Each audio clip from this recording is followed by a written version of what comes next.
Script title: Garuda Purana के अनुसार मृत्यु के बाद आत्मा की पूरी यात्रा। मृत्यु एक अंत नहीं है, बल्कि आत्मा की यात्रा की एक नई शुरुआत है।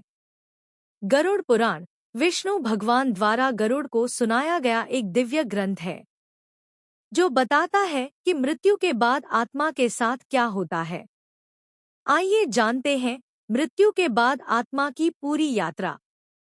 पल पल का लेखा जोखा। गरुड़ पुराण के अनुसार अध्याय 1: मृत्यु का क्षण। जब किसी मनुष्य की मृत्यु होती है तो उसके शरीर से आत्मा बाहर निकलती है। यह क्षण बहुत ही निर्णायक होता है।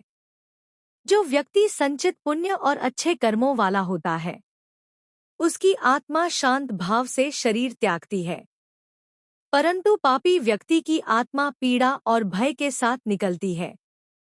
जैसे ही आत्मा शरीर से अलग होती है, उसे अपने पूरे जीवन की झलक एक पल में दिखाई देती है। उसके किए गए कर्म, उसका व्यवहार, उसका धर्म, सब उसकी आंखों के सामने होता है। अध्याय 2: यमदूतों का आगमन। मृत्यु के तुरंत बाद यमदूत आते हैं।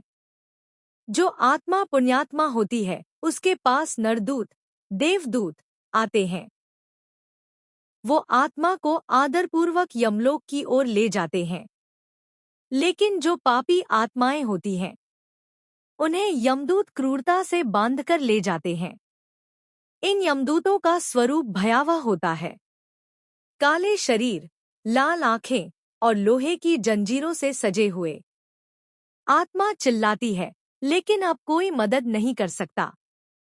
अध्याय 3: आत्मा की 48 दिनों की यात्रा। मृत्यु के बाद आत्मा यमलोक पहुंचने तक 48 दिन तक यात्रा करती है। यह मार्ग आसान नहीं होता।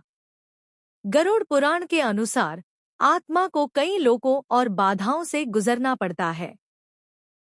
कभी जलती रेत, कभी कांटों की घाटी, कभी बर्फ से ढका अंधकारमय जंगल, तो कभी आग की नदियां।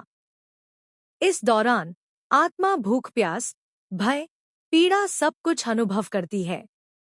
परंतु यदि उसके परिजनों ने तर्पण, श्राद्ध और पिंडदान किया हो, तो आत्मा को सहारा मिलता है। वरना आत्मा तड़पती है, भटकती है। अध्याय 4: यमराज का दरबार और चित्रगुप्त। 48 दिन बाद आत्मा यमराज के दरबार में पहुंचती है। यहाँ चित्रगुप्त जी, जो हर इंसान के कर्मों का लेखा जोखा रखते हैं, उस आत्मा के पूरे जीवन का हिसाब खोलते हैं।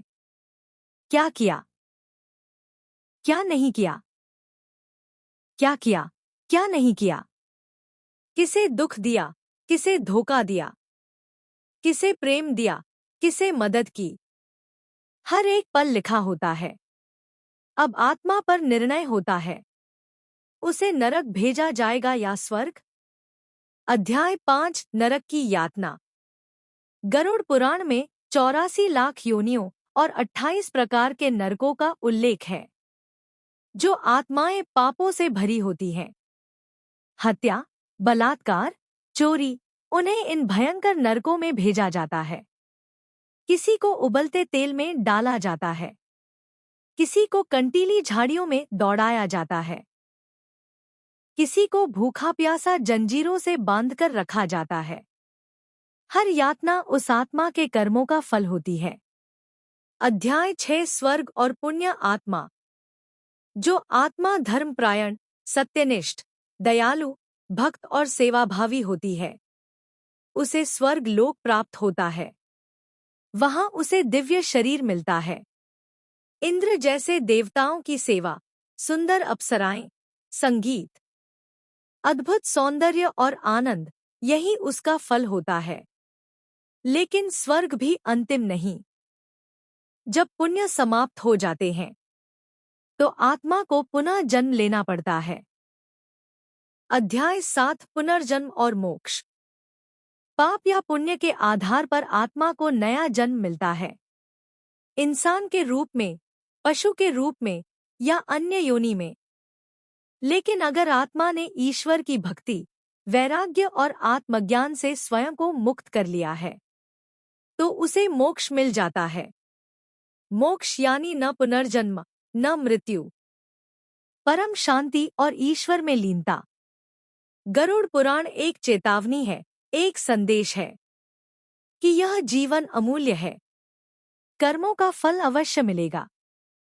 जैसा बोओगे वैसा काटोगे। इसलिए जियो सत्य, सेवा और भक्ति के साथ, ताकि मृत्यु के बाद भी तुम्हारी आत्मा चैन से रहे और तुम्हें मोक्ष की प्राप्ति हो।